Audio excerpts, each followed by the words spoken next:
ગુજરાતી સિનેમામાં ક્યારેય બન્યું ન હોય તેવી ઘટનાના આપણે સાક્ષી બન્યા છીએ. લોકો એવું કહેતા હતા કે ગુજરાતી સિનેમા તો હજુ પાપા પગલી ભરી રહી છે, પરંતુ આપણી જ આ ગુજરાતી સિનેમાએ 2025માં એક એવી ફિલ્મ આપી છે જેણે થિયેટરમાં મોટી મોટી ફિલ્મોને ઓડિયન્સને પોતાની તરફ ખેંચવામાં હંફાવી દીધા છે.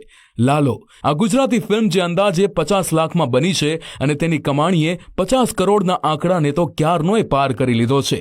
અને ન માત્ર કોમર્શિયલી પણ લોકોને પણ આ ફિલ્મ એટલી જ પસંદ આવી રહી છે, અને જેના લીધે એ વાત ફરી સાબિત થાય છે કે જો તમારા કન્ટેન્ટમાં દમ છે તો તમારી ફિલ્મનું માર્કેટિંગ લોકો કરશે.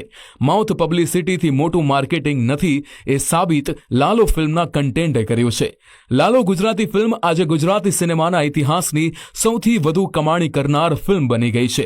અને ન માત્ર ભારતમાં પરંતુ વિદેશમાં પણ લાલો ફિલ્મ જેને અદ્ભુત પ્રતિસાદ મળી રહ્યો છે.